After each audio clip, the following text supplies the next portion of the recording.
We have the tongue. Start with the tongue. We actually cook the goat head as well. The saw is a little neater. You just take the head off. Maybe have a buddy stand by and pull the other side. So we took the head off, and what I want to show you is two ways to take the shoulders off. You know, the classic way to cut a shoulder is to cut right through here. You can hear it as I'm pulling. Simply just cutting through right to the shoulder blade and pulling it, you know. Not cutting through really much muscle at all.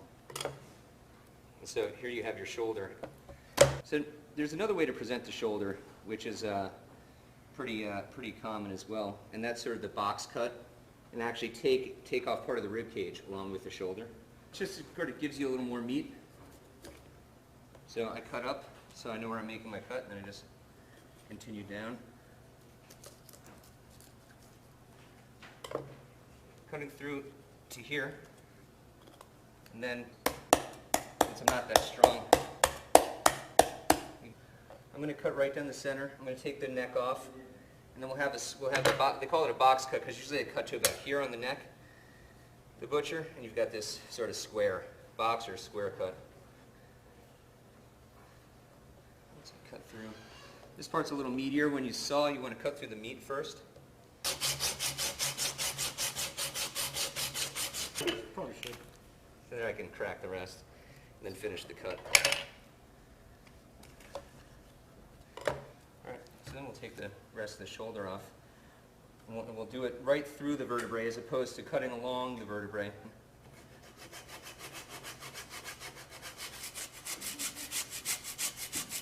This is to go right through the center of it. If you don't have it, I'll show you on the other side, if you don't have a saw, you just cut it along the vertebrae as opposed to through it, and you know, it's just as good. You really get, as I said, you get those little chunks of meat that are right along, hugging the bone, that are just absolutely gorgeous. And when you braise this out or slow roast it, I mean, they're as tender as can be. You know, the closer to the bone, the better. So there you go, beautiful job. Thanks, Stevie. And then you can finish it off, you know, just, oops. Right down. So on the second try. So you have your vertebrae, you can see the line of the neck, and your box cut.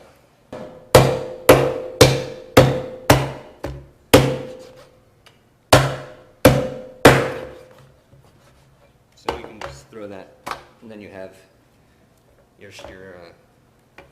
shank cut off, and then it looks more like a box, hence the name. Now you're left with the ribs. You're left with this side of some of the neck meat. This is all great to be braised out.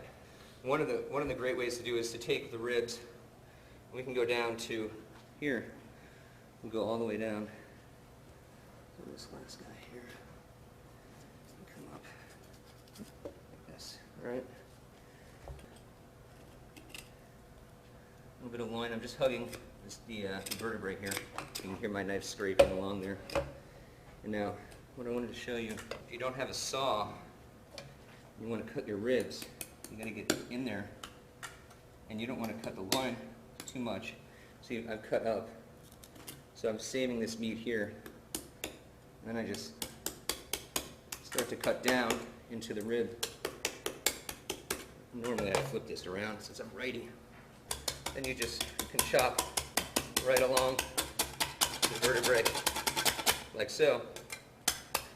But being sure you cut your meat here first, so then you just cut right along. And that's how I learned to do it. I didn't learn to do it with a saw. Then one day I found out there were saws. I was like, shit, why didn't anybody tell me there was a saw? So you see here, where I cut right in the middle of the vertebrae, and here, this is right along the outside. So I'll choose that as a point to cut right through. I'll show you a couple of things here. I'm going to cut the tips off, right? These are the ribs. So you see I just broke the tips here. So you have a little bit of the rib tips and the goat belly, or also referred to as breast. Here, you're left with some of the top part of the loin here. And you know, this is not going to need as long a treatment. I don't think we're going to be ready to cook it, but this is not going to take as much cooking as obviously the other pieces of goat. So these ribs, this plate, you can treat as a whole thing and just braise it out. You can take the flap, and you can actually eat all of this. You don't have to cut it away. I'm cutting it away right now to show you, but I mean, this, you can actually just fry this up and you can cut it and have, you know, and just eat it. This belly flap, again, can be cut from the ribs, right from the end of the ribs. This is really great to braise, to press. We've made goat pancetta, goat bacon, curing it for like 3 days in a salt and sugar cure, and then smoking it. So there's a number of different things that you can do with it. The ribs, you could also take them and break them with a cleaver. Take the thin one. And as you break it, you could break them in half and then cut them accordingly. But I mean, little riblets, you can cut them. I like to leave them long, just take the tips off. The goat kidney, I'm not a huge kidney fan, period. Never have been. But they're certainly edible. And you eat them all over the world. So here, we've got more belly flap here, which one side I'm going to show you, we'll do 2 ways again. Try and do these things in 2 ways. But I'll pull this flap off. You know, you're left with, to leave you with what, you know, is conventionally called, or is it conventionally called the saddle. So you have this whole flap of belly meat here. Delicious belly meat. So now we're left with our leg here, right? You can see, and you can see the joint. When you're butchering, really, it's all about where's the joint. You know, I mean, that's the whole thing. When you're trying to take apart an animal, you want to know, you know, where do I cut? Well, there's a bone there, right? And I want to, so you go in, then you feel for the next bone. I mean, that's really how when you're starting off butchering, you want to go slowly and you want to feel. You know, well, that looks like a good place to cut, and then all of a sudden, lo and behold, you find your joint. You wiggle your knife around in there. You're like, huh, look at that. You can get right in there, right? So, did I take the tip off my knife? Yeah. I may have, but, you know. So, you're left with your leg. Now, so we have continued to go down, and I'll put more of this flap off here. We have our flap steak. I'm going to cut right here. And we're going to go, I'm going to take off this other leg, and then we're going to play with the saddle. So here we have our legs. And then we're left with the saddle and the ribs on this side. The ribs on this side, you know, we can take this off and we can turn it into the rack here. We have the rack. So we go right here. You can just crack this, usually. That's not done. Looks like I'm already in there. So we could roast this. And you want to French this a little bit? Sure. Yeah, I'm going to pull that down. Steve's going to just pull this. I'm going to go over the saddle with you. This is referred to as the saddle, this lower part here. So I'm going from here and then to here, we have our loins, and we have the belly flap. Taking a little bit of the meat out and saving it for other uses. And this is one of those rare areas where you have this flap of skin. So I took the skin off the belly, essentially. That's what I've done here. Right? So I'm left with, you know, bellyless skin here, or bellyless meat, skinless meat. And then what I do is there's a bone right in here. Cut right down into the loin here. So I'm working in here. Basically, this is just another way to take part of the goat and use it as sort of a natural protectant. you know, I think I mentioned that, you know, we have sous vide, right? Well, you know, before sous vide and before plastic bags and that whole idea, you know, someone wanted to cook something slowly, they do it in an organ or with using the skin of the animal or another animal. It was a very popular way. The precursor to sous vide in France was en vessie, right, which was in the pig's bladder, cooking a chicken in a pig's bladder. Here, the idea is for us to take off some of this extra stuff here. Here I'm using the goat's skin and take off a little bit of this. Anything extra. Sort of just a little stringy fat we don't need. This will go into our fat pot. So here I have the skin and I have a piece of loin, and there is a little bit of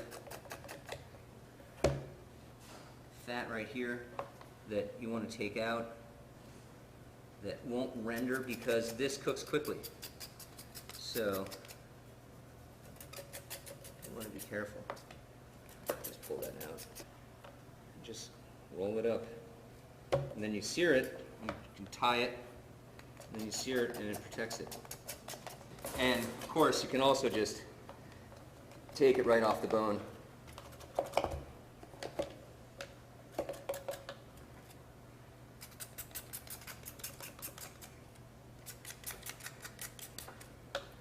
You notice I'm sort of switching between knives. I mean, it's just, for me, you can do this all with one knife, and I used to, but now I have different knives, and you know, some are sharper and easier to manipulate than others. So this one is slightly sharper than the boning knife. The boning knife is a little more, it's a little stronger. I don't know if any of my knives have tips on them anymore, but that just happens. So here, I'm just taking off this like silver skin, like you would any other fillet. Just clean it off. How are you looking there? Good. You look great. Okay, so we've got goat, loin, another loin. So you have a little more, see how this is the hip joint right here? You have another little piece back here. Lovely. It extends. Beautiful. Chunk of meat.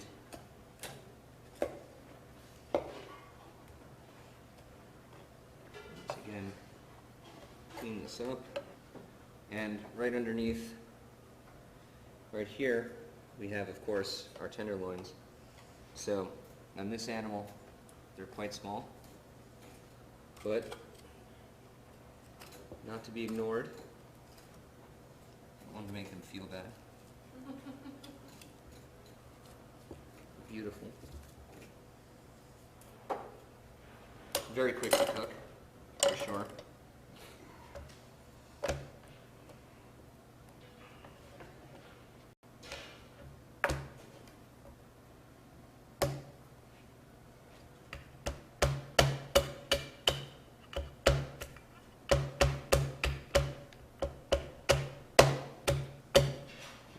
Some little tenders for these guys too. We will reconstruct the goat. This is like a game of memory. Now, the belly flap and this stuff in here, I would use for braising. This is obviously stock. Bones, scraps, I'll go for stock. Ribs, slow roast or braise, or smoke braise, as Stevie has coined a new term, smoke braise. The tongue, what we do most often with tongue is that we'll give it a little, we'll poach it, and then we'll pickle it, or we'll poach it in a slightly acidulated liquid, and then we'll chill it, slice it, serve it on the plate, serve it on the sandwich, maybe serve it with some vegetables. You could also a bit of bread. You could also hot pickle the day of. Comes out really good. Yeah.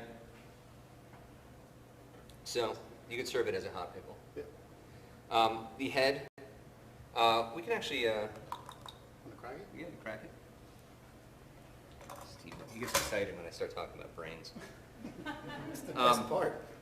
We've got the neck. The neck, there's really only one way to cook the neck, and that's smoke braise. No, it's I mean, it's braised or smoke braised. As you saw, and I wanted to show, made a point of showing you, cutting that in half. You can, if you have the saw and the time and the ambition, you can zip right down the center of the neck, and it's a great way, for two people who aren't intimate and don't like forking out of the same plate. You can cut right down and braise it out, and braise out the two halves of the neck. I don't do that in the restaurant because that's a lot of work for us to do for getting that kind of yield. So usually I'll have my butcher, if I'm buying lamb and I'm doing lamb neck, I'll have them zip it down the middle for me. The shoulder, once again, this is something that we cook at about 225 degrees. So, more often than not, I'd take it in a big roasting pan, I'd sear it off, then I'd sear some vegetables, throw it on top of some vegetables, add a little stock to it, cover it, and let it go at 225 degrees for a long time, like 6 hours. But this size shoulder. Smaller shoulders you can really roast without any liquid at all. Then you get in here, and you've got this shoulder meat that we took from this shoulder we took off here. And you have, this is the ribs, obviously, once again, with the flap taken off. More likely than not, this part I'll throw to stock. I'll save the neck here, and I'll probably cook that out, and I'll probably end up eating that before selling it. But so at home, I mean, honestly, these are the parts that I cook for myself, and I'd cook and just give to people who are friends who really understand good meat, because these are the parts that you can slowly cook. You can throw this in a braise with the shoulder cut like this, serve this part, take this out, and then when you pull it out, you can let it cool, and then you can crisp it up in a really hot oven or right in the pan, and you get these crispy bits right on the bone. This shoulder, you cook the exact same way. Of course, you keep everything together. This is, once again, the square cut or box cut shoulder. And you can ask your butcher to cut it for you that way, or you can cut it yourself. Really, the best thing to do is roast the head and then cut it open, or cut off the top and saw off the top and just scoop the brains out. This way, you can roast it in the oven, split open like this, put the head right in the oven. And if this is only if you're going to eat the brains to start, because this method won't cook the cheeks as long. But if you want to present it like this, and last time I cooked for Fergus Henderson, that's what we did, is I cut a bunch of lamb's heads in half, and we did we just pulled it out and then basted it with brown butter, added a squeeze of lemon and some house-made celery mostarda right on top. It was really very nice, and just a scoop or two of brains, not to be missed. So don't neglect the head. The rack, of course, you can cook simply roasting. This you cook at a high heat. You can pretty much cook it entirely in the pan, but you can cook it. You can get a sear on it. You can throw it in the oven. Keep the oven at a high heat. Keep the oven at about 400 degrees. You throw it in there, and you can just roast it off like you would the loin. This you cook and slice, treat just like the loin. This ends up going to stock, and we break down the bones, chop them up. This, as I said before, cook it 325 to 350 and roast it. And depending on the size of the leg, this is going to take you 1.5 to 2 hours. Very simply. The bacon, now you want to talk about taking the belly and the belly parts and actually curing them.